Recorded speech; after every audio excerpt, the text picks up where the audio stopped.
Oh, uh, hi there, long time no see. As you can see, I've been gaining an addiction. Oh, not to this, but to this. Here, just let me give you a hint.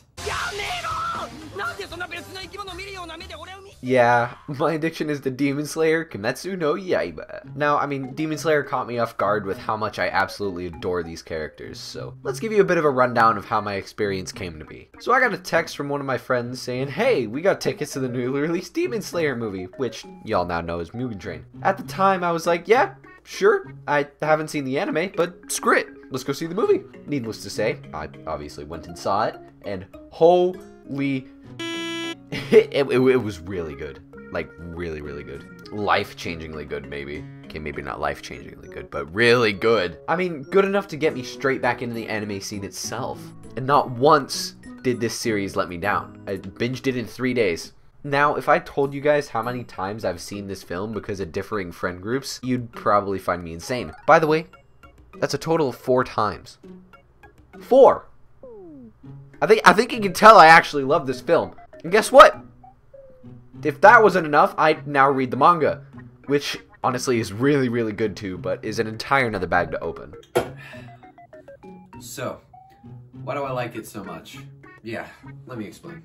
Also, some of the points I use here might include spoilers. I'll give it a bit of a warning beforehand, but mostly this video is going to be spoiler free, so if you want to hop into the series, go for it. And this video will probably tell you why. I won't really include spoilers, just a general synopsis of the story, and some pretty cool scenes that you might see throughout. You know, nothing you wouldn't learn within the first few episodes. So, without further ado, what is Demon Slayer? To be exact, it's my favorite Shonen Jump anime. About a boy, Tanjiro, whose family is killed by demons, yet his eldest sister, Nezuko, is turned into a demon. The way this happens is by the mixing of blood between human and demon, so voila, Nezuko now demon, but Big Man comes through and muzzles her so she doesn't kill anybody, because obviously, you know, she has to try and eat her older brother. So, on this journey to figure out how to get Nezuko back, Tanjiro has to go both learn how to kill demons to protect himself and his sister, as well as hunt down Michael Jackson, the big demon lord, to find a way to turn his sister back into a human. Along the way, he gains 2 partners down the line. Zenitsu, the scaredy cat kid who's an absolute badass when he falls asleep, and Inosuke, the reckless loose cannon, and my personal favorite character in the series. There's only one character who gets close to challenging this, but I can't really tell you who without spoilers. So, anyway, these 3 go on adventures and need to kill basically the top 12 most powerful demons known to man, but really it's organized in a bit of a strange way, so I'll just leave you at that. I mean, that's a very, very general synopsis, so you're probably going to want to ask, what's the details? Why do you like this anime so much? I mean, what makes this fine wine of an anime such an intricate mix? Well, let's just get into it.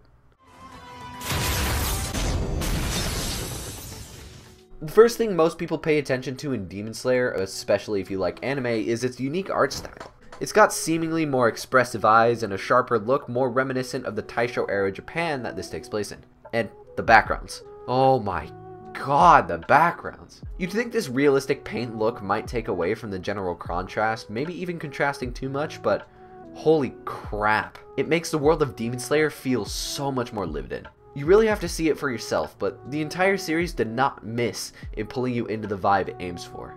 Everything does sort of seem like a sketch with the characters, but somehow doesn't with the background, and it just makes it that much better. The painting and art style allows for so much expression that makes most other anime feel unmatched in this world. And by God, did this simple, intricate factor really entice me into the series.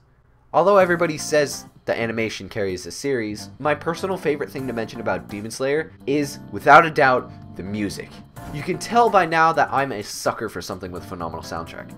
Demon Slayer, absolutely no exception. See, the issue is that I can't exactly show you what instances and play the songs I want to play, since this is a much more heavily copyrighted material with stricter guidelines obviously, but all I can say is the movie took well advantage of the sound. I have to say, there is a specific point near the end of the first half of the film, and with a little sprinkle of spoilers here to describe it, Nezuko gets trapped, the music rises climactically with panic, then drops to reveal Zenitsu, sword at the ready, coming in to kick some demon ass.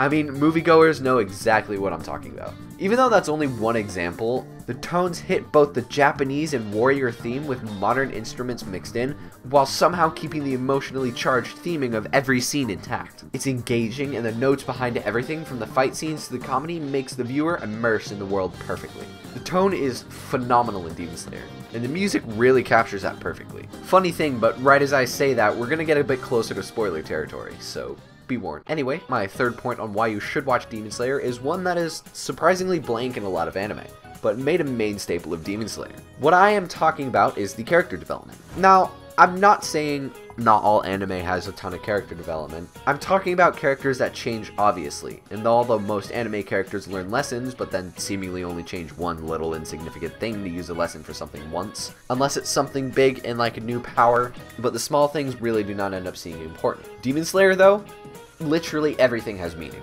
Even the smallest instance of training can win a battle, and this series makes that increasingly evident. Characters learn from deaths, injuries, and strategies, developing as characters as the series continues. And remember, this is all in one season of 26 episodes. A good example of development is Zenitsu, evolving from a sleepy creep with a fear of living to a timid scaredy cat but with determination to slay demons. Throughout the series, he learns to actually gain respect, and becomes a way better character because of it. Season 2 also proves this, even though, I mean, it's not out yet. Inosuke, an almost free-for-all based loose cannon, becomes more and more of a team player as he learns throughout the series how to interact with the group.